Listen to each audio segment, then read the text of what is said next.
All right, welcome everyone to this week's Autonomy Talk. This week is a great pleasure to have with us Professor Dario Paccagnan from Imperial College London. This is actually a special talk because Dario was one of the first speakers at Autonomy Talks, I guess 6 years ago in 2020, and now he's coming back. So this is a great moment to remind us that we are all 6 years older, I guess. Something about Dario. Dario is an associate professor at the Department of Computing at Imperial College London, where he joined in 2020. He obtained his PhD from the Automatic Control Lab at ETH Zurich in 2018. And then before joining Imperial, he was a postdoctoral fellow at the University of California, Santa Barbara. Dario's research interests are at the interface of game theory, control theory, and learning theory, and he focuses on societal scale challenges. You will see today some of the problems he tackles really span transportation, energy, and complex networks. He won a lot of awards, but the most recent one, and actually a related one to this talk, is the Best Student Paper Award as an advisor for ASTAT 2025. And today he's going to present Pick to Learn, which is this new framework he has developed with collaborators that I had the pleasure of hearing about a couple of months ago here at MIT, and I understand there are some new results. So very excited to learn more about that. Dario is also happy to take questions during the talk. So if during the talk you have any questions, feel free to raise your hand or type your comments in the chat, and we will moderate that. But yeah, without further ado, Dario, thanks again for coming, and the stage is yours. Fantastic. Thank you, Joelle, for the very kind introduction. Thanks for having me once again. I did not realize it was 6 years, so thanks for checking on that. Okay, so today what I'll talk about is the line of work of the most interested, most excited about recently. In a nutshell, what I would like to do in this talk is as follows. I'd like to provide you with a method that enables you to transform data into a learned object, let's say a neural network, let's say a control policy, let's say a learned optimal solution of some complex problem. And at the same time, to equip that with formal safety and performance guarantees. So what do I mean with safety and performance guarantees? Let's be very concrete. Think, for instance, about the setting of binary classification. You have a dataset with images. You're trying to classify whether there is a tumor or there is no tumor in this image. And you're learning a neural network to classify this. And at the same time, you would like to give guarantees on what is the probability of your neural network making a mistake. Right? You've now trained this machine. You roll it out in practice, and you want to give hardcore guarantees on what is the probability of making a mistake. This is again an example of safety.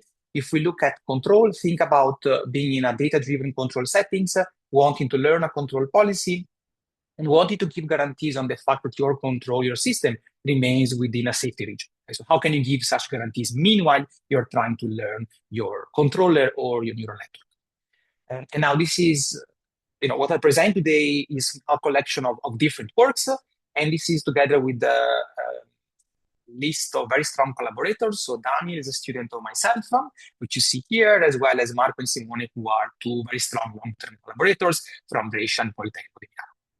So let's get started. Now, to get started, I would actually like to look back, and in particular, I would like to look back roughly 7-8 years ago. So back then, data had already been recognized as the most valuable resource. This was more than all, really. And fast forward these 7-8 years, we know what happened. Data made it into very many different communities. So data made it into transportation. It provided value. Think, for instance, about Uber, Lyft, and how they harness data regarding our geolocation to arrange pickups. Data made it into medicine. Think about the fact that we now have a much better understanding of our human genome. Data also made it into the chemical domain. So think about machine learned models that now are used to predict behavior of new molecules. And obviously, data also made it into our home turf, being that of control systems, and more broadly speaking, decision making. Now, in this specific domain, there's been an explosion of interest and results over the past years. I'm thinking about learning for decision and control as kind of one conference that crystallizes that. But almost every one of us, in some sense, has some kind of work related to data-driven. So What is a specific angle of the talk that I want to give? Well, what is special about control systems, and in particular, or more in general, about systems that interact with the real world, is the fact that whenever we deploy these AI systems, we're really interfacing ourselves with reality. So a number of questions, and in particular, key questions of safety arises at the most prominent one. As a matter of fact, safety is widely known as the primary bottleneck to autonomy. And you have some examples here where ensuring safety is paramount. Probably the best example I can give in this slide is the one you see on top left. An autonomous vehicle needs to navigate in a complex environment and need to make sure that at every instant of time it does not collide with any other vehicle, as well as respects a number of written and unwritten rules. Other examples span medical robotics, where, of course, you would want to give very high, precise, and very highly confident guarantees of safety, but also in other domains, for instance, including more general robotic as well as in power systems. Okay, well, if safety is so important, then what can we do to achieve it? Well, the first point I would like to make here is the fact that while in the past we would have used models of reality in a way to come up with our design choices, think about designing a controller for a given model. Nowadays, we're utilizing data to design controllers or neural networks. And because of the fact that we are now using data to design these objects we care about, we must also use data to provide guarantees. Right? In other words, we want to shift away from providing guarantees based on some kind of hard-coded model knowledge towards providing guarantees that are based on the fact that we actually see data. And because of that, there has been lots of interest at the interface between two communities, broadly speaking. One community is that of statistical learning, and the other community is that of decision-making or control, more specifically. And the work I'll talk about today is precisely the interface between these two. Okay? So we will be using tools from statistical learning, and we will be looking at problems and tools in control. So if you believe me at this point that safety is the primary bottleneck effectively to autonomy, then the first question you should be asking then is, okay, well, what are the existing tools then to provide concrete safety guarantees? And that's what I would like to talk about now. In particular, I present tools dividing them into two broad categories, into two buckets. Now, in the first bucket, I'll present tools and methods that do not require splitting the dataset. What do I mean with that? Well, I'm given a certain dataset that I want to learn from, and I'm not allowed to split the dataset into two portions to perhaps learn on one part and test on the other. Right? I need to use the entire dataset for learning. Now, what methods are out there? Well, these date back to PC dimension. So this was a seminal work by Vapnik and Chervonenkis, who effectively founded the whole field of learnability. And more broadly speaking, the underlying idea of these works is that if the class of objects over which I'm designing my object is sufficiently simple, then I can give guarantees on how well the learned objects will perform as a function of how complex this class is. So the advantage here is that I'm using all the data to learn, but the disadvantage is that if I want to give precise guarantees along the lines of those we've discussed in the introduction, these guarantees turn out to be either vacuous or loose. So what do I mean with that? Well, consider a setting in which you have learned a tumor classifier whose performance is 1%. With that, I mean that it makes 1% mistake out of, it makes one mistake out of 100 images in terms of classifying tumor. Now, this is the true performance, right? But what these bounds will typically tell you are numbers that are much more loose. So they will tell you, well, the probability of making a mistake is less than 150%. Well, first of all, we know probability is a number less than 1, right? So any number above 100% is vacuous. And in the best case scenarios, the kind of bounds you get are perhaps non-vacuous, but very loose. So for instance, they will tell you, well, the probability of misclassifying is less than 80%. Sure, it's a bound, it's non-vacuous, but it's very far from the true behavior and very uninformative, right? So essentially what you get out of this line of work is, I can use all the data to train, but the bounds aren't accurate at all. Now, on the other hand, you can look at settings, you can look at different methods that instead enable you to split your dataset into two portions of your choice. One portion you typically use for synthesis, so this is what you see here, and this is the portion you utilize to train your model. And one part instead is used for testing. So after you've trained the model, then you test the model on some other unseen data, and you give concentration inequality. Now, these results go back to test set methods, to Chernoff bounds and the bounds alike. But then more recently, they also point to two different approaches that are quite widely utilized, especially in control. So if I look at conformal prediction also falls into this category, right? You're learning a model, you're training something you're training an object on a given data set, and then you're using the other data as a calibration set. PAC-Bayes is also another widely utilized in the machine learning domain. So what do we get out of this second approach? Well, the bounds we obtain are much tighter. That is, if the true error rate was 1%, maybe we get a bound of, say, 5%. So much, much tighter compared to the 80% from before. But the challenge is that we are not utilizing all the data for learning, right? So in other words, we would end up with a model that has been trained on fewer data. And as a result of that, a model which might have, and in fact typically has, worse performance. So effectively, there is a fundamental barrier between these two extremes. If I put all my data in the synthesis bucket, then I learn a very good model, right? But then I'm going to give a very bad guarantee. On the other hand, if I put a lot of the data points into my testing bucket, I'm going to get a very precise guarantee, but I'm going to get a very precise guarantee for a terrible model.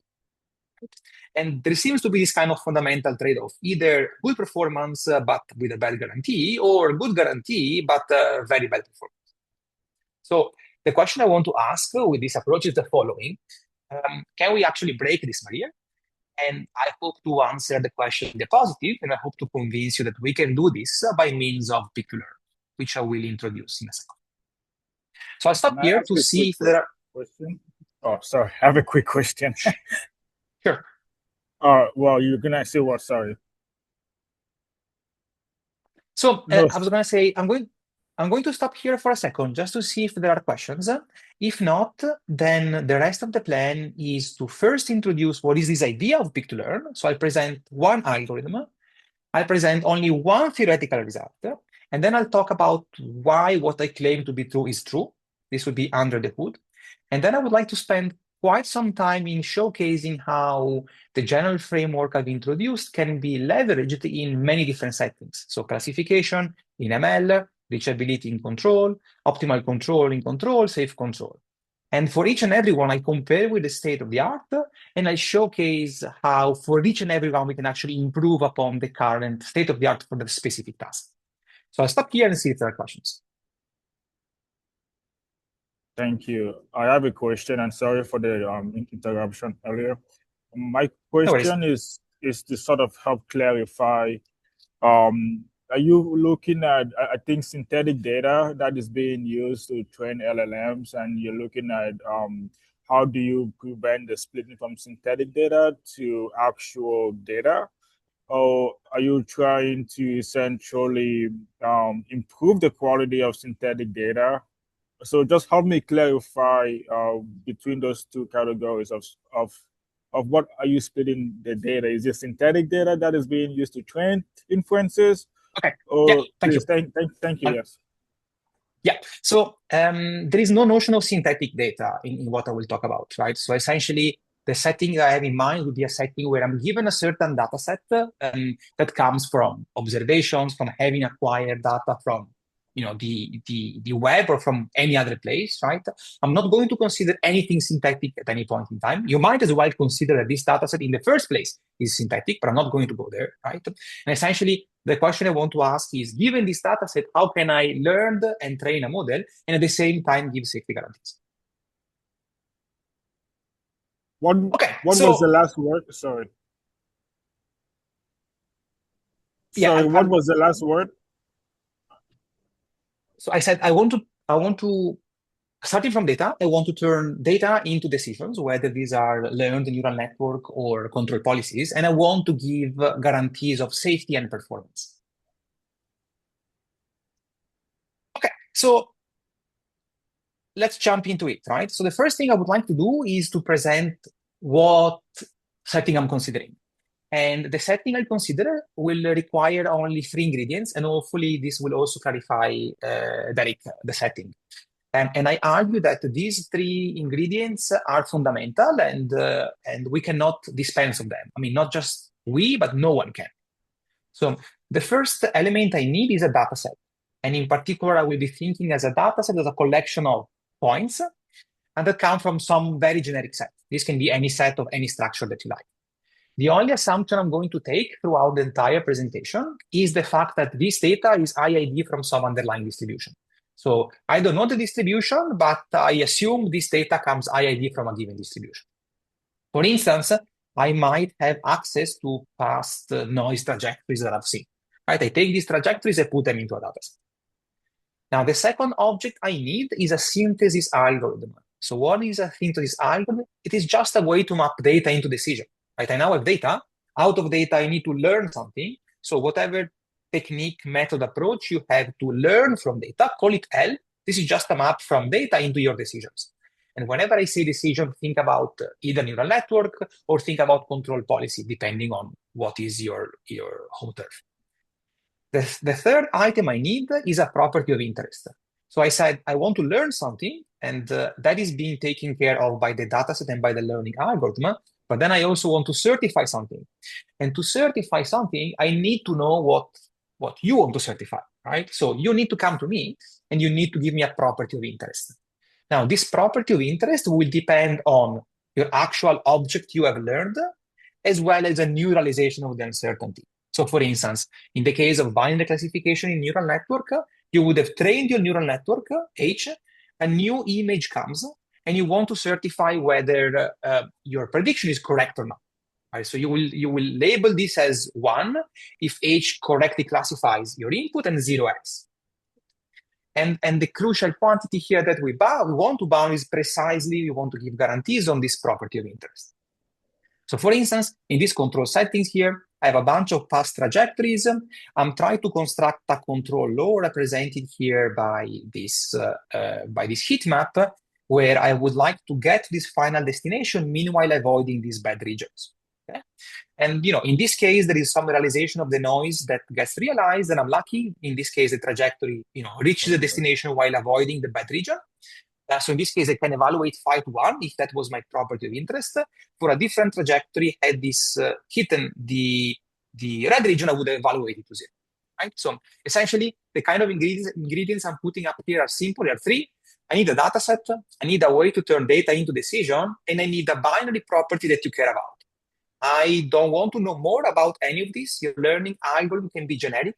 Your property can be generic, so as it is a map that maps your learned model and the new realization of the uncertainty into a 1, I'm happy, 0, I'm unhappy.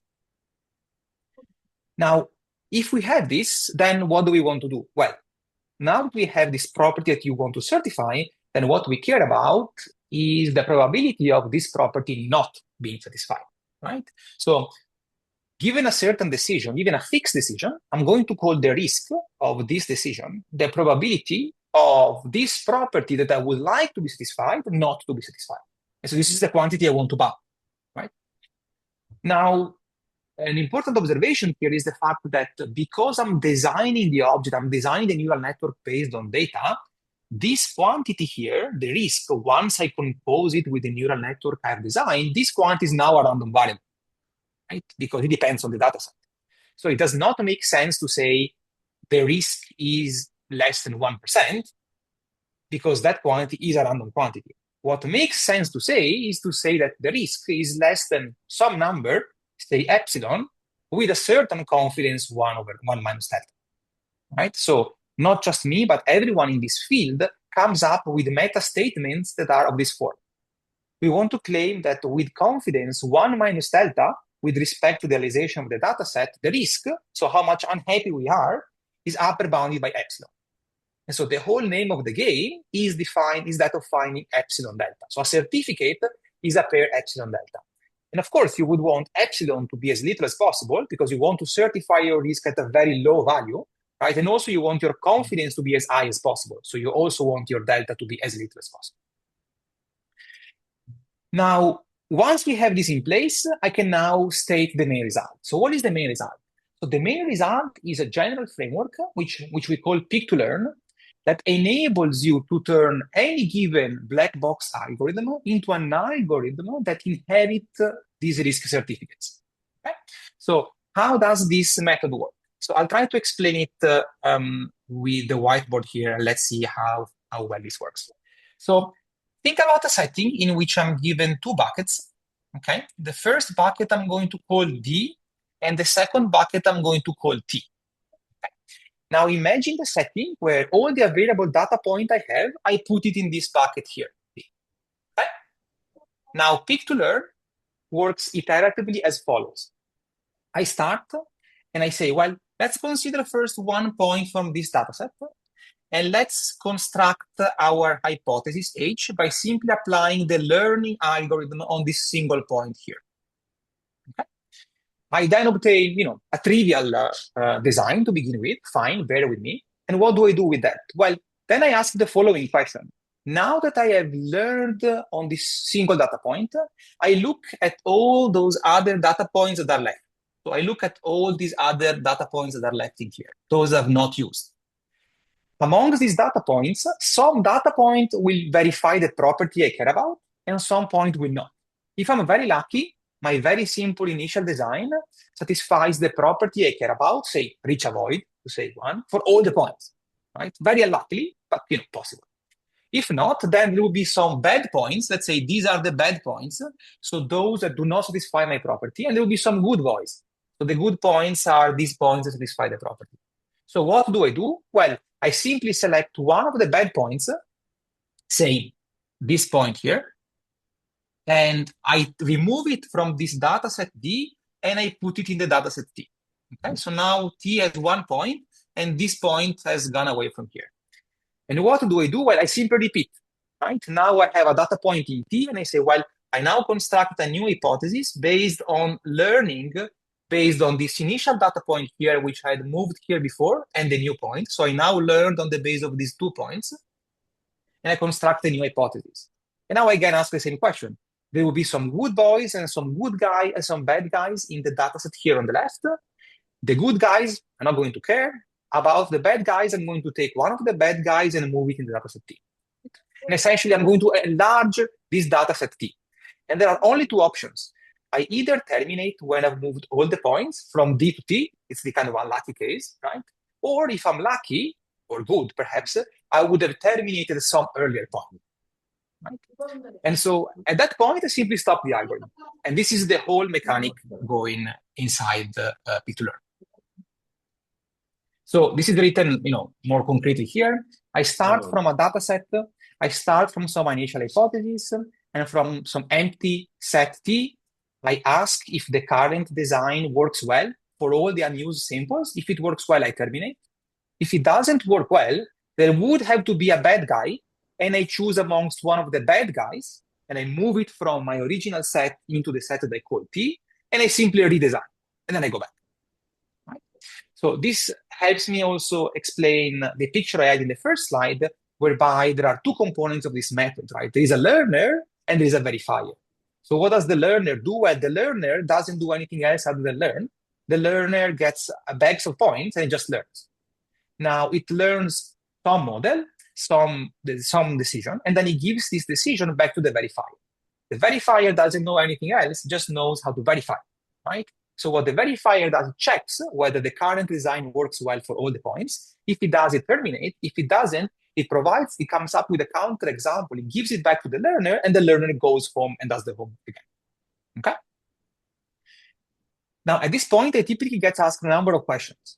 And let me first clarify that I presented the algorithm in this simplified version precisely because I wanted to present the simplest possible vanilla version of it. There are a number of enhancements that you can add to the algorithm, and such that the probabilistic safety guarantee I will give you in a second still holds. So let me go to these enhancements very quickly, and then I give you the main result. So the first enhancement is the fact that, well, in this algorithm here, we are stopping only when all points are correctly, or all points we have not used are correctly satisfy the property. Right? But actually, there is a version of this that does not require, so I can stop early. Second point, I'm adding one data point at a time, but I don't have to do this, right? There is a version of this where I'm allowed to add more than one data point if I want to reduce the computational effort. Third, it looks like, at least in this vanilla version of the algorithm, that at every iteration, I need to retrain from scratch. So it looks like you have trained a neural network on 10,000 data points, and now I get one more data point. I need to throw away everything I've learned, right, and start again from scratch. Well, sure, in this vanilla version in which I'm formulating the algorithm, it is the case, but in general, this is not true, in the sense that I can simply utilize any way in which I can update a previous model with the knowledge of a new observation, and the entire algorithm will still work in the sense that the guarantees I will give you in the next slide will also apply for that setting. And in fact, this is what we do in practice, right? We don't throw away all the information. We don't throw away all the compute we have spent up to now. When we get new data points, we simply update what we learned before. Think about, for instance, taking some few gradient descent steps if you have a neural network. Okay, so what is the main result? Well, the main result is a result on the safety of the object I've constructed. Okay, so pick-to-learn runs. At the end of the day, pick-to-learn produces for me an object. It produces my final trained neural network or control policy. And I want to say something about the object. I want to say that that thing is safe. So how do I say that? Well, I'm going to state the claim in the following way. So let's take the output of pick-to-learn. And then I claim that with confidence 1 minus delta, then that output I've produced is safe in the sense that the risk is upper bounded by epsilon bar. Now, what is epsilon bar? Okay, so first of all, let me tell you what epsilon bar depends on, and then we can look at what is the expression for epsilon bar. So epsilon bar depends only on 3 items. It depends on the cardinality of the set T, that is how many data points do I have at the end in my set T, right? I'm moving the points one at a time, and at some point they stop. How many points do I have in the right bucket when I stop? That's what this quantity here represents. It depends on how many data points I have in total, which is n, and delta itself simply represents the confidence. So if I start with 1,000 data points and I end up with 100 data points, then I'm simply going to plug in 100, 1,000, and whatever confidence. Okay? And so what is then the expression for epsilon bar? Well, the expression for epsilon bar is given here. I don't think it's particularly important that you parse the expression, but what is important is the fact that this expression can be easily computed. This is just a polynomial in epsilon bar. So this is a monodimensional polynomial. You solve it by bisection, which can be done to arbitrary precision extremely efficiently, and you get your value of epsilon bar for any possible choice of capital T and so here I've done this for you, and I'd like to give you some insight on what this expression tells us.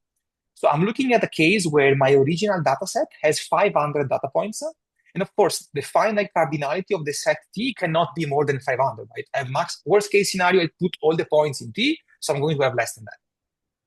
Now, what you see here is that epsilon bar, that is the quality of the bound, increases as the size of T decreases. So essentially, the fewer data points I need, the earlier I stop, the better guarantee I can give. And so I want epsilon bar to be low. The second observation is the fact that if I want more confidence, I'm not going to pay a large price. So implicitly in here, you probably don't see this, but the implicit dependence of epsilon bar in delta is logarithmic. So in other words, if I want to go from 99% confidence, which is 10 to the minus 2, to 0.999 confidence, to 0.999999 confidence, then the bound is going to get only very slightly worse. Okay? So the two take-home messages out of this are, 1, I have lots of confidence for free, in some sense, and 2, I want to terminate as quickly as possible, because if I terminate early, I get a better bound. And this is the only result I want to talk about. Now, what I want to do now is to, first of all, discuss some of the properties of this result, and then showcase how this result applies across a variety of different settings. So first of all, I claim that this has wide applicability. I have not specified the learning algorithm. I have not specified the property I care about, right? So this can really be applied in many settings. Second, I don't need to explicitly divide my dataset in 2 portions. Third, my result does not need to have knowledge about the distribution generating the data. I need to know there exists a distribution, but I don't need to know what distribution I have. Right? So these are called distribution-free results. And finally, I hope to convince you that these bounds are extremely tight. That is, the difference between the true performance and the bound becomes very, very little.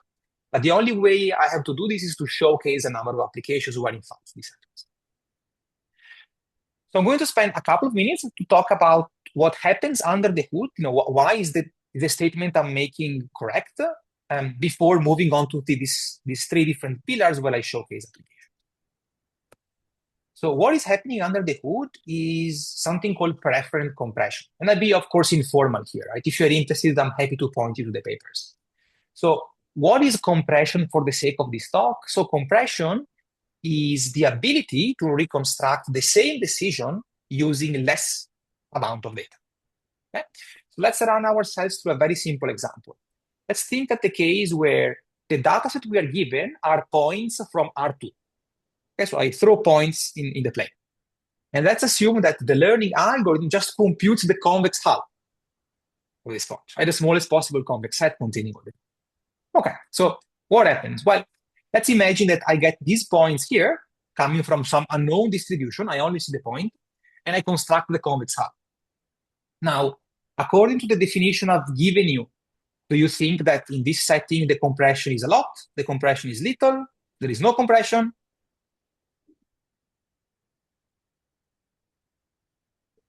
Still hard. Sure. There is a lot of compression, right? Because I only need 4 data points to reconstruct the same object. But if I throw away all the points inside, and if I only consider these 4 points, then I reconstruct exactly the same object. So informally, this compresses a lot because I only need very fewer points to reconstruct the same object. So compression is high. Now, in this other case, again, I don't know the distribution, but I only see the data points. Is there compression? Yes. Is that as high as before? No, right? I would say medium compression. Again, waving my hands here. Then finally, in this case here, again, different data points from a different distribution. Is there compression? Well, actually, no.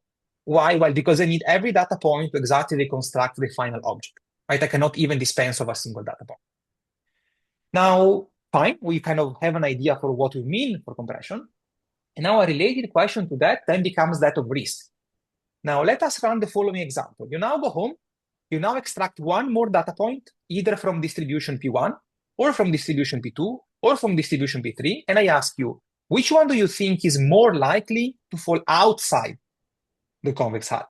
Do you think a new point coming from P1 is more likely to fall outside? Do you think that a point from P2 is more likely to fall outside? Do you think a point from P3? Now, I don't expect you to have the answer. Oh, well, go ahead. Well, so I'm just following very carefully. I think P3 might fall outside.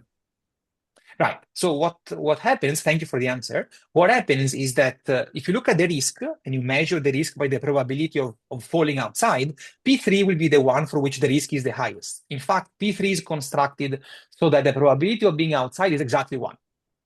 Okay? While in the first case, the probability of being outside will be lower, and in the middle case will be somehow in the middle. Now, this is just a pure example. I don't mean to convince you on the basis of this example. What I'm trying to tease out is the fact that there is a very strong link between compression and risk, right? To the point where when there is a lot of compression, there is little risk. When there is no compression at all, the risk is very high, right? And of course, you might want to tell me, look, Dario, this is a very special example. You've constructed it in such a way, right? On this, I might believe you, but, does this hold more generally? And the answer is in fact in the positive, but of course it wasn't us spearheading this work, right? So looking back at Littlestone and Varmouth, what has been known since then is that if we have a method, and if this method compresses in the sense that fewer data points are enough to reconstruct the whole object, then we can get very precise guarantees on the risk, very tight guarantees on the risk. So now this is originally work of Littlestone and Varmouth. This was about 40 years ago. And this work has then been improved in the sense that these probabilistic guarantees have become tighter and tighter and tighter and tighter. So this is the case with the recent work from Busquets' group, and then even more so from a recent work from Simone. And the bottom line is the fact that if I have methods that have compression, then I have a very tight bound on the risk. Okay, so that's kind of the main bottom line. Well, if this is the case, then shouldn't my talk be over? In the sense that, well, if I have compression, I have very precise risk bounds, that's it, right? I'm done. Well, I'm not done, and the reason for which I'm not done is the fact that essentially all machine learning methods do not have any native compression. And so think about training a neural network. I have a bunch of data points that I'm trying to utilize to learn a control policy. What will happen if I were to remove a data point? Will my final design change? Almost sure. Right? Compression instead asks that when we remove a point, the final design does not change. So my main point here is the fact that there is a nice hill of theory that says if we have compression, we have very precise guarantees, but then there's a real world where there are complicated algorithms that have no compression property whatsoever, right? And so if there is one thing that I would like you to remember of this talk, that is the following. What Pick-to-Learn does is that it turns any black box learner, no matter what learning algorithm you have, it turns that into a preferent compression algorithm. And because it turns that into a compression algorithm, then I can utilize existing results on risk bounds. Okay, so that is the whole story of the work. There is work on compression, but this work is not applicable. And thanks to Pick-to-Learn, we can make this work applicable by turning any black box learner into a compressing. Okay, that's the main idea. Now, I don't have time to go through the details. If you want to know why this is happening and how this is happening, then I'm happy to talk through this. Okay, so hopefully that has given you a little bit of an insight for what are the tools, at least, that one utilizes to produce this data. And what I would like to do now instead is to spend the rest of the time I have to look at applications. How good are the bounds we produce? Are they better than the state of the art? Yes or no? And can we actually show we are better than the state of the art for each single application we consider? So I'll start vanilla. I cannot start easier than this, right? So I'm going to be looking at binary classification. So I don't think I need to spend much time on this. Imagine you are given a data set which contains images labeled as healthy and images as labeled unhealthy, right? This is your data set. And now your task at test time is you're now given a new image, and having learned the information on this data set, now tell me whether this new image is healthy or unhealthy. And there's lots of applications. I'm showing here cancer detection, but there's definitely much more. Now, can I apply Pick-to-Learn in this setting? Well, of course I can, right? I have a data set. That data set is my samples I'm utilizing to learn. I have some family of a classifier, a neural network, right? So I'm denoting this by the fact that my classifiers depends on some parameter theta, which is the weights and biases of my neural network. And the task is, well, find a classifier, but not just find the classifier, also give me a guarantee that I will not make mistakes. And so the state of the art here is something called PAC-Bayes bounds, which date back to this work here from Carolina and Dan. So how do we apply Pick-to-Learn? Well, we simply need to specify each and every block, right? The dataset is given. My synthesis algorithm is just stochastic gradient descent on a neural network. That's well defined. What property do I care about? Well, I care about certifying how many mistakes I made. So I'm going to evaluate phi to 1 if my neural network correctly classifies the input, and 0 if it incorrectly classifies it, right? And then my previous theorem just gives guarantees on the probability of this property not being satisfied, which translated for you in the current specific application, this means what is the probability of extracting a new sample and the neural network incorrectly classifying this? So how many mistakes, what is the probability of making a mistake? The probability of making a mistake is no more than epsilon bar. That's what you take home from the previous theorem. And now, what happens if you put this in practice? So we have put this in practice across very many settings, starting from small MNIST settings and small ResNet to much larger networks. I'm going to present just some simplified example here, precisely because I want to compare it with the state of the art of PAC-Bayes. And so state of the art of PAC-Bayes is looked at this specific setting. This is a very simplified version of MNIST. I take the digits and I split them in two buckets. The digits 0, 1, 2, 3, 4 are classified as one class, and the digits 5, 6, 7, 8, 9 are classified as another class. So the classifier simply needs to decide, given a new number, does it fall into the 0 to 4 category, or does it fall into the 5 to 9? And the reason for which I do this is because I want to compare exactly on the very same site that other people have studied in the past. And so I compare our approach with PAC-Bayes. And I'm going to compare against two different metrics. I'm going to compare the quality of the bound. So how, the lower bound we can give, the better, the happier we are. And second, I'm going to compare on how good is actually the object we have learned. Ultimately, we care about two things, right? We care about learning a good classifier and coming up with a good bound. So this is what happens if you look at the actual bound, if you compare pick-to-learn and PAC-Bayes. And so essentially what you can see is that we are about 20-30% better in terms of the quality of the bound for this specific problem.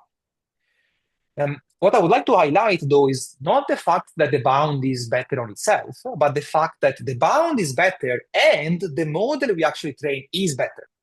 Right? So we end up with a model that in practice works better and also has a better certified bound. Okay? So, and if you ask me, why is this happening? The immediate answer I would give you is because we are somehow cleverly utilizing data to jointly perform learning and certifying, and we are ourselves deciding how do we want to utilize this data. We can come up with bounds that are better than the state of the art and with models that are better than the state of the art. Moving on, changing gear completely, let's look at reachability analysis.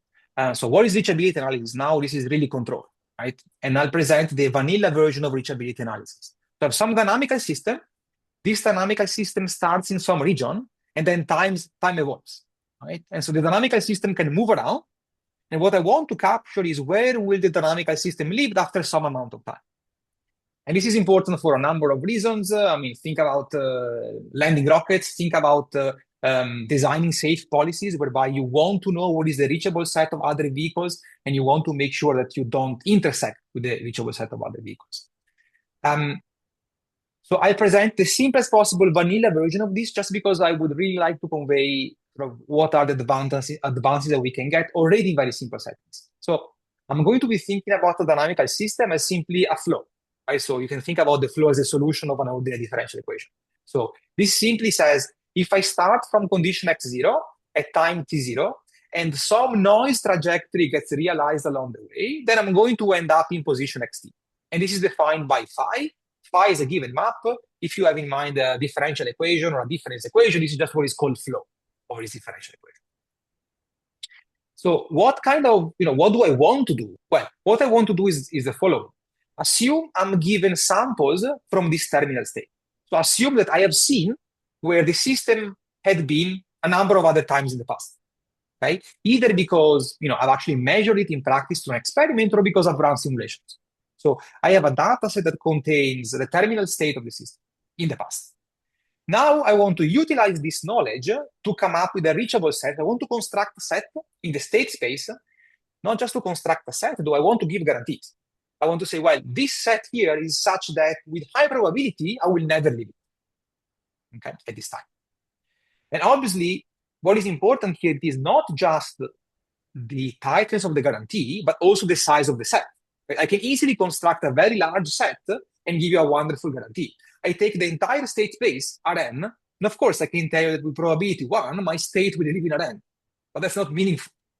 So what is meaningful here is coming up with the smallest possible set, point number 1, and 2, with the tightest possible guarantee. And so the question is, can we actually do that? And so, again, you can simply apply pick to learn with a careful choice of ingredients. In this case, we are utilizing, as a learning method, we are utilizing something called Christoffel functions. Now, I don't want to go into details with this, but the reason for which we're utilizing this way to turn data points into sets is the fact that other people have utilized this approach in the past. And we want to compare ourselves precisely with those people, right? So the comparison is fair. So effectively, we're essentially saying we take your own method to design these sets, and then we're going to try and come up with smallest possible set and best possible guarantees.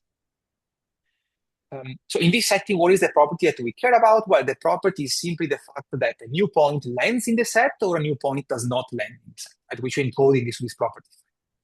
So as a corollary of the previous result, then if you run pick to learn, whereby you start from data points, then you construct a set, then You look at the data points that are outside and then you enlarge the set, and you end up with a guarantee, which is precisely the one you would have wanted.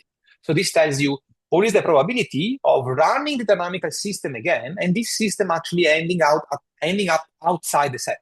So the probability of, so this says the probability of being outside the set is no more than epsilon bar, right? Again, epsilon bar is the same we've seen before. So let's look at some benchmarks, right? So I'm looking at what I happen to know of as the state of the art. So we are looking at these data points, and we are trying to construct a reachable set. So these are the measurements of the final state of the system. This is, by the way, a chaotic and complicated system. And we are trying to construct a set. And we want the set to be A, as small as possible, B, as guaranteed as possible. Let's compare ourselves with, we are PIC-to-learn, so we are comparing with conformal prediction, which is a method utilized in this other piece of literature here, as well as test set, which is in some sense a golden standard. So, of course, to compare with other methods, we need to compare ourselves on fair groundings. So what we do is that we choose exactly the same certificate, epsilon delta, and then we look at the size of the set. I could have done this equally in a flipped way. I could have fixed the volume of the set and then look at the certificate. But if I fix the certificate and I get the same certificate, then what I want is smallest possible set. Now, this is an example over 20,000 realization of this data set. So it's not just one lucky draw. And these are, what I'm showing you are the median reachable sets, median by volume. So I take 20,000 different data sets, I run my method and I run other methods, and then I look at the one that is median in terms of volume. Right? So, it has 50% of the data sets on the left, 50% on the right, and I plot it for you, just for visual inspection. So what you see here is that while conformal and test set can somehow capture parts of these regions here, PIC-to-learn does a much better job, right? I mean, this region is much more enhanced, right? So the set is much smaller, both in here as well as in here. And now I understand this is just a visual presentation of this. If you actually look at the distributions, then these are much more telling. So this is the distribution of the volume of the reachable set. So how large is the set, right? And what you see here is that our approach is about 10% less conservative, right, than any other method. So at the very same level of certification, we can certify a smaller set. On one hand, this means that our bounds are better. But not just that we certify a smaller set, but also the fact that the true risk of that set, so how often in practice we will land outside that set, is also lower. So this is the same story I was telling you before. I get better certifications, which is, this volume is smaller, but also in practice it works better, which is what you see on the right side. And now I can do this for a number of other applications. I'm going to really just spend 1 minute over this and then conclude. We looked at optimal control, for instance, where the goal is, given a dynamical system, given noise information, come up with a control policy that optimizes the cost and certify this cost. It is certify that the cost will never be higher than some given quantity. Now we are comparing here with one of the outstanding papers last year at CDC. And essentially what we show is that we, again, both obtain better bounds in terms of the quantity of interest, which in this case is the cost. So compare the red quantities, which are our results, to the blue quantities. So we both obtain better bounds, point number one. And at the same time, we also learned a better model in the sense that the true risk obtained from our method is below the true risk obtained from this other. Now we extend this to a number of settings, more complicated settings. The last picture I saw is this. So I'm comparing here with Alessandro Abate's result from Oxford Group. Here the question is that of certifying that this robot will achieve this destination while avoiding these regions, which are the bad region in some sense. And we compare PIC-to-learn with a different approach based on abstraction-based techniques developed by Alessandro's group. And so again, the same story goes here. So now what we're looking at is reach-avoid probability. So we're looking at the complement of what we were looking at before. So the higher, the better, because we want to have higher probability of reaching the target while avoiding the bad regions. And the same story goes here, right? So both our bound obtained is better and our design actually. So I'll stop here. What have I talked about? So I've presented a new framework that enables you to utilize data jointly to design neural network control policy, and to provide certificates on a number of properties of interest. Now, this applies to any virtual algorithm, and I've shown you concrete improvements upon the state of the art for each and every specific area, just on the basis of applying this. Now, if you're interested in this was originally a Neuralip Spotlight paper from myself, Marco, and Simone. Last year, together with a student of mine, and a follow-up of this, we have won the Best Student Paper Award at AI Stats, another of the big MI conferences. If you are instead interested in the control angle to the problem, then this would be the more direct pointers I would give you. So this is us receiving the award. And again, if you're interested, and if I may point to one single document, then what I might suggest is taking a look at this one, which presents the result in a hopefully simple, gentle, and introductory fashion. Thanks again for listening. I'm happy to take questions. Thank you, Dario, for the amazing talk. Giovanni needed to jump off for another meeting, so I will be managing the Q&A session. Sure. Please, anyone, if you have maybe a question, feel free to either unmute and directly ask, or maybe you could also send it in the chat and we can read it aloud. I think we have a hand raised by Bert, so please go ahead. Yeah, great. Thank you. Mille grazie, Professor Paccagnan. I came from an old school of control systems, and one of the key parts is essentially the stability analysis with poles and zeros. And when digital came on, dead time was essentially your dead, because your dead time, it was just disrupting the system. How do you map the application of P2L into a stability analysis? How do you map this over to actually confirm that your system input is not out of phase and then causes oscillations? Yeah. So how do you do that? Yes. So this is a very good question. Thanks for raising it. So one pillar I've not had the time to talk about is precise that of stability. Right. So if you look at this manuscript, there is exactly one application, which is stability. And I can kind of quickly walk you through that. So the main idea is this. Of course, when you talk about stability, typically what people look at is, in some sense, robust stability, in the sense that I have a certain system, there is some uncertainty, right? And I want to certify that for all uncertainty living in some well-defined set, then I can give stability guarantees, right? Now, the way in which we approach this is from a probabilistic standpoint, right? Because I cannot make claims in terms of, I cannot make claims for all delta in capital delta, but I can make claims for many delta in capital delta. Right? So essentially, if you allow me to do that, then what we've done is we've looked at the notion of probabilistic stability. Right? So essentially what you're trying to say is that your system will remain stable in probability for many realization of the uncertainty. So this contrasts the standard, robust stability. We are trying to say that your system remains stable for all realization of uncertainty. But if you allow me to do that, then essentially what we can do is we can provide this type of stability guarantees, right, for very complicated and very opaque methods. So, take a neural network, for instance, as a method to control a path length, right? If you're happy with this notion of probabilistic stability, then I can give you guarantees exactly along the lines of the guarantees I've shown you today, right? If you instead, would care only about robust stability in terms of for all delta in capital delta, then I will not necessarily be able to give you an answer with the kind of tools I've shown today. Yeah.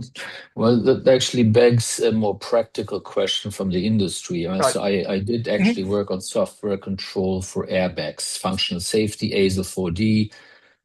How does this qualify for ISO 26262 under functional safety? I mean, there's very rigorous tests, and I have just the concern initially, and I have to dive into your work, but that just probability alone is like, yeah, you might get killed. There's a good chance. I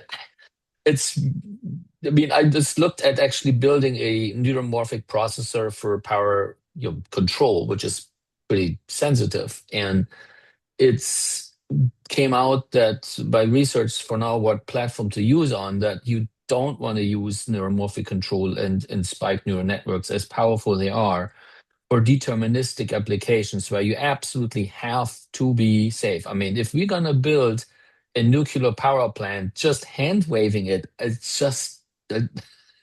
makes me a little nervous. Okay, so what is thank you the for the industry question. response Yes. to it for now? Yeah. So thank you for the question. So it is a very good question, and I think the point is philosophical, right? If I have to be completely honest with you. So let me be a bit bold. To what level of precision do you believe in Newton's law?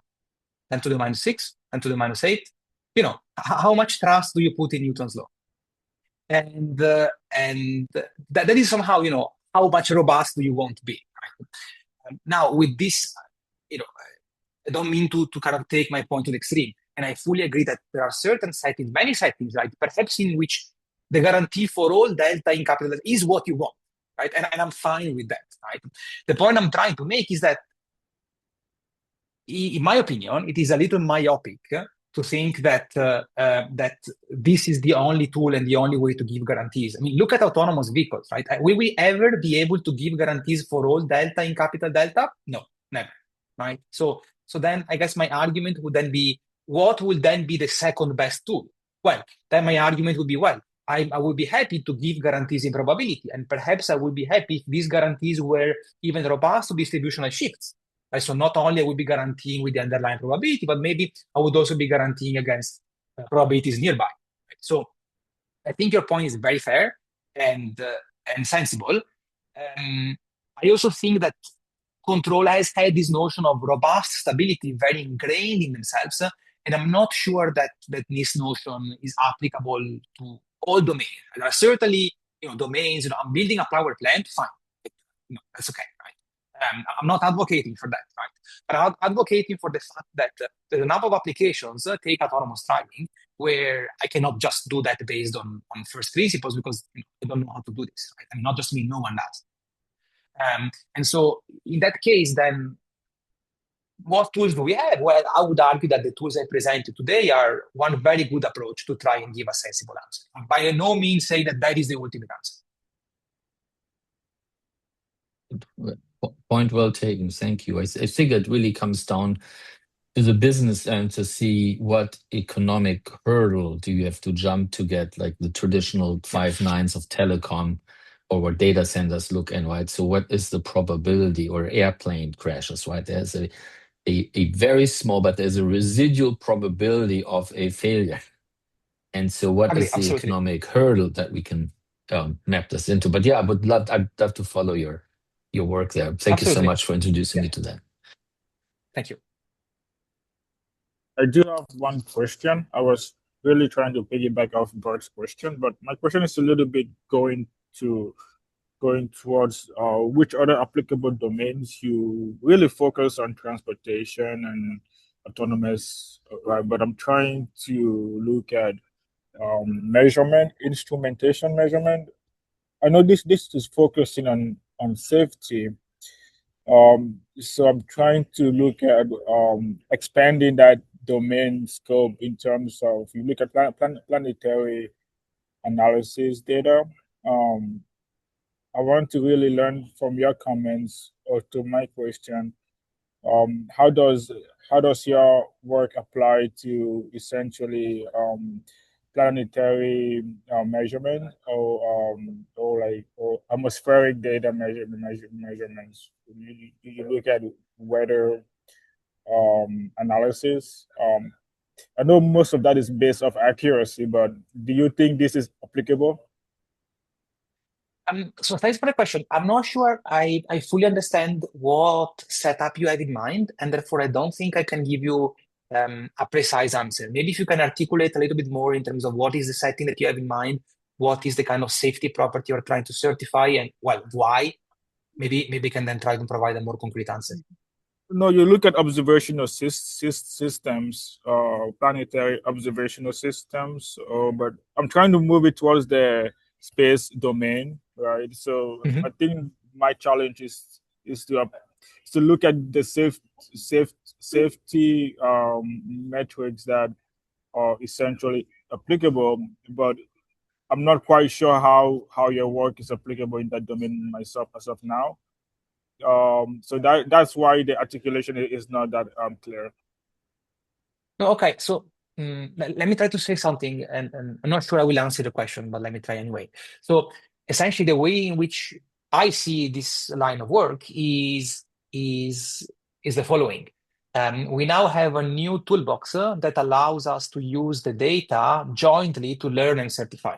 And I don't think this was available before, right? Now, when you try this out in practice, in those settings I've tried it out to, it significantly improves the state of the art. Now, concretely, how this will be helpful in the application that you have in mind, I do not know, right? Of course, you would need some basic ingredients. So you would need an application where safety is important, because there is no point in trying to give guarantees of safety that is not kind of one of your main concerns. And you would also need an application where you actually have access to data and you use data to learn something which then you want to certify. So I appreciate I'm being a bit hand-waved. So let me now thank you for clarifying. Let me now look at medical surgery, autonomous medical surgery. I'm not quite sure if you have results or data in terms of surgical robotics. For example, the safety ratio from a human surgeon to a surgical robotics, is that a comparable differentiation that you could apply this to? You would have to, you could at a high level, right? Then you would have to, we would have to sit down and exactly see how you would want to formulate the problem and whether the setting I'm proposing makes sense. In principle, yes, but I kind of reserve the answer to give you a complete answer. Thank you. After having seen what application. Thanks. Yeah. Thank you, everyone. Kristen, I have seen maybe you raised your hand, so maybe if you have a quick question that maybe we could conclude the meeting with, or maybe we could, let's say, you could reach out to Dario maybe offline if you feel the time will not allow for a quick question. Yeah, sure.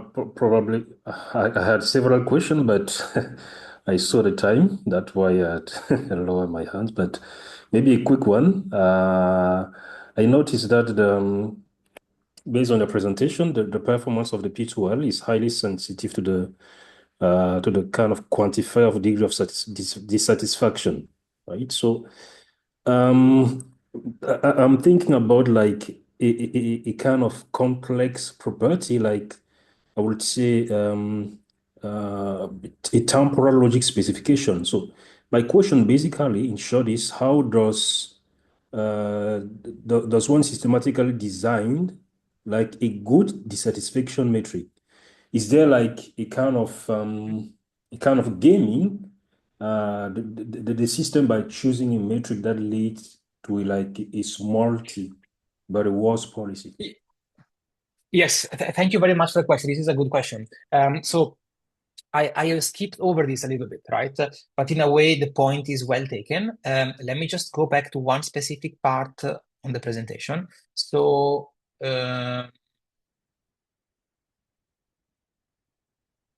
okay, so if you look at this, essentially what I have said here was we learn something, and after we've learned it, we check the points we've not used, right? And then I said, amongst the points that we have not used, there will be some good point and some bad point. The good point we don't touch. The bad point, that is the one point that does not satisfy the property, we'll take it back into our training set T. And I've not talked about at all, how this selection is done. And if my understanding is correct, you're essentially asking the question of, how would you actually go and select a point based on what criteria, right? And I can give you some partial answers. So I can tell you we've tried different things, and of course, depending on what you utilize, you're going to get better or worse bound. What we typically utilize is some kind of proxy for how easy it is to satisfy this point or not. So for instance, let me be very concrete. If I'm looking at reachability analysis and I would like my points to be inside the set, maybe if there is a point that is very, very far away from the set, right, maybe that could be a very good candidate for being utilized early on to update my model. Right? And so essentially what we utilize are very simple greedy methods, kind of greedy ways to evaluate how easy it is for points to satisfy our property. And essentially what we select are points that are the most difficult in this kind of sense and add them first. Right? So in some sense, what I'm hiding under the rug here is the fact that I don't simply select a bad point, but amongst the bad points, I have a way to quantify, more bad or less bad, and I'm taking the most bad point.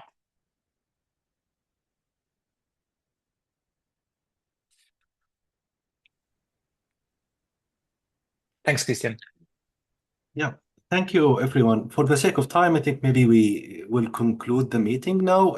If you have any, let's say, further question for Dario, feel free to reach offline. And thank you all for joining, and thank you, Dario, for the amazing talk. Thank you. Thanks, everyone. Thanks for having me. Thank you. Bye-bye.